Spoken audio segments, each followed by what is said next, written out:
Shea Shalom e Lehuhan, que a paz esteja sobre todos vocês. Pessoal, eu estou lendo aqui o Talmud Bavli, né? Mais precisamente uma série de Nedarim, Daf 81, Amud A, onde ele faz referência ao livro de Yirmeyahu, conhecido aí como Jeremias. Me fez lembrar do que está acontecendo, né? Todos já sabem, a guerra com Israel e o Hamas. E é importante enfatizar isso: Israel e o Hamas, né? Não com a Palestina, tá?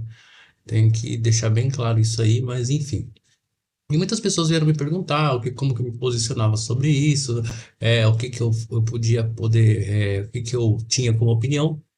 Mas assim, eu preferi ficar, é, vamos dizer assim, não opinar, não ficar fora da questão, mas não opinar por quê? Porque dependendo do que a gente fala, a gente é mal interpretado, outra, a gente pode estar, vamos dizer assim, pecando, né? Porque acaba se deixando levar pelas emoções, ou também pela racionalidade aí, de impureza ou de clipot, né? Então a gente tem que refletir muito bem, é um assunto bem delicado. Mas eu lendo esse tratado aqui, eu achei interessante fazer o vídeo e deixar aqui um comentário sobre essa questão da guerra de Israel e o Hamas, tá? E aí eu vou aqui compartilhar com vocês aqui como eu falei, é o Talmud Bavli, tá? Tratado de Nedarim, mas a folha DAF 81 Amud A, ou seja, a folha 81A, mais especificamente no versículo 4, onde começa essa discussão. E aí eu vou compartilhar aqui, ó. Eu tô com o meu Tana, tá? No caso aqui é o livro de Yirmeyahu, né? E aqui, vou deixar aqui só para vocês verem aqui qual que é o versículo em questão. Ele está em hebraico. Não sei se vai dar para vocês verem aí, mas a questão aqui é só para compartilhar aqui para vocês verem os versículos em questão, tá? Então aqui é o versículo 10, versículo 11 e o versículo 12, tá? Eu não vou ler em hebraico para o vídeo não ficar muito longo, tá? Mas a gente pode fazer, tem minhas traduções aqui direto do hebraico.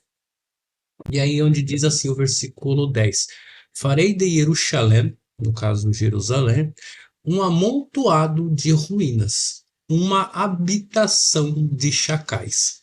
Devastarei as cidades de Judá, seja de Judá, até não restar nenhum morador.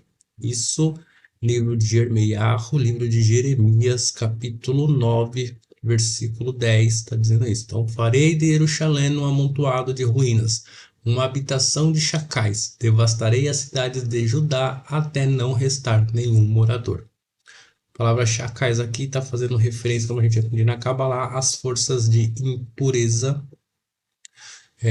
as klipot, tá? Ou seja, então vai fazer de Jerusalém um amontoado de ruínas, né? E ruínas assim, a gente imagina que coisas destruídas, no caso, aí essas ruínas, a gente sabe que lugares em ruínas, lugares abandonados, são locais onde as forças de impureza, as forças clipotes se instalam. Então, vai dizendo aqui nesse versículo do livro de Yirmeyahu, capítulo 9, versículo 10, que Jerusalém pode se tornar um local de habitação de forças de impureza, onde as cidades de Judá serão devastadas até não restar nenhum morador.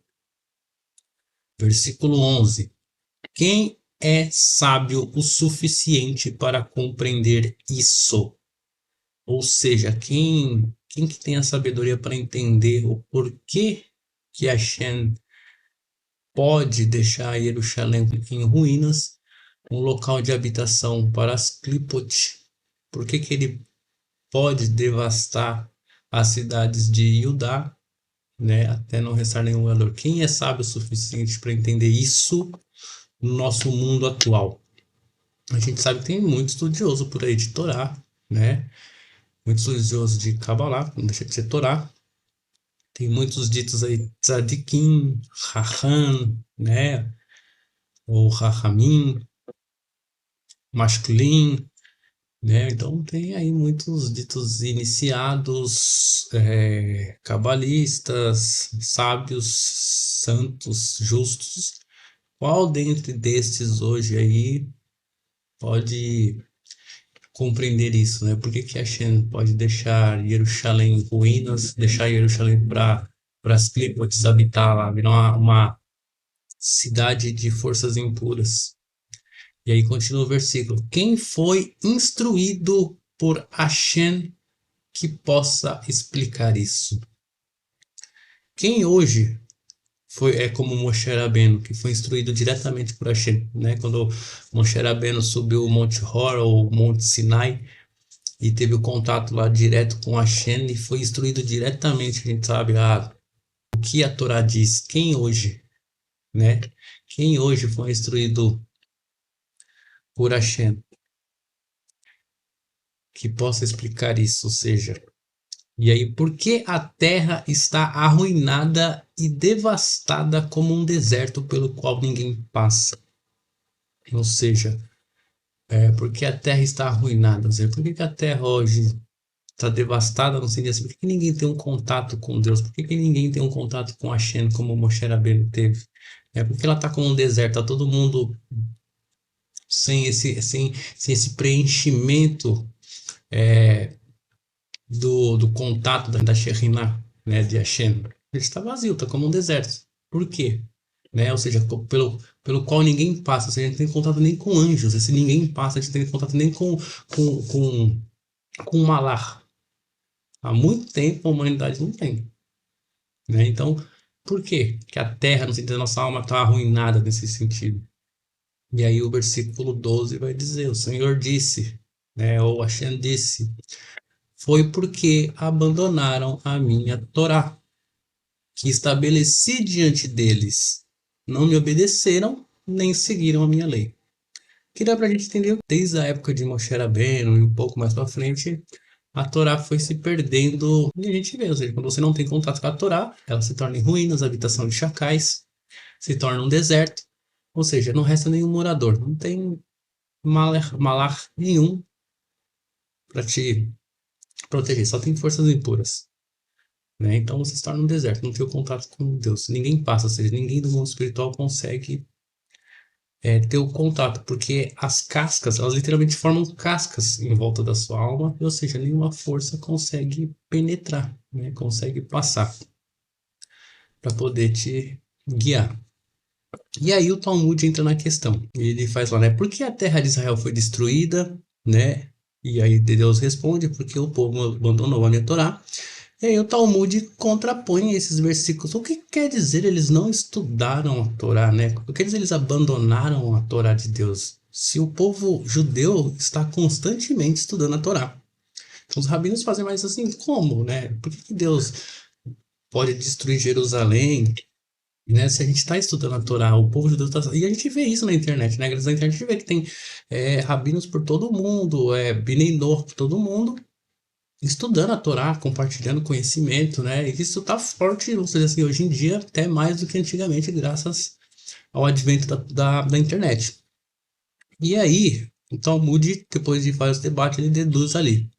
Então, o Talmud deduz que o motivo para Israel ser destruída, né, ou poder ser destruída, trazendo isso para o nosso mundo de hoje aí, foi porque os Yudim, né, os judeus, não recitavam a bênção específica antes do estudo da Torá.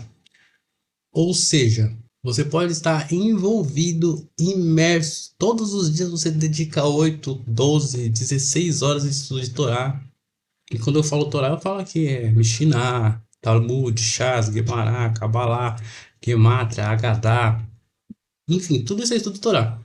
Você pode estar, né, imerso todos os dias, mas se você não recita a bênção específica antes do estudo da Torá, não vale de nada.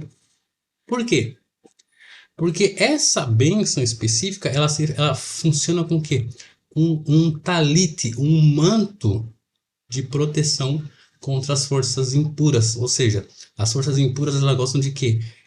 Confundir, né? Dividir, dualizar. Ou seja, então você está lendo ali um Talmud e aí fala, nossa, olha só o que eu entendi. Ninguém sabe disso, mas na verdade pode ser o quê? Uma força, né, de clipar, de confusão. Ela confundiu a sua mente, confundiu as suas emoções, o seu entendimento, o seu intelecto. Você achar que aquilo realmente não é. Por quê? Porque você não fez a bênção específica de proteção antes do estudo natural, ou seja, poder ficar protegido para receber, né, a sabedoria verdadeira ali naquelas escritas ali, naquelas letras hebraicas. Então, a mensagem que o Talmud traz é que por que muitas guerras acontecem? Não só guerras internas, né, ou guerras de família, cultural, essas guerras grandes, porque alguma coisa está faltando. E aí, quando não se entende, tem que ser, né, a Shin vem com um aspecto de Gevurot, de um jeito mais pesado, vamos dizer assim, né, mais julgador, para falar, ó, tá passando por isso, pensa, por quê? Tá fazendo o que de errado, né? E aí eu pergunto aqui para vocês sabem qual que é a bênção específica antes do estudo da Torá? Vocês querem saber qual que é essa bênção?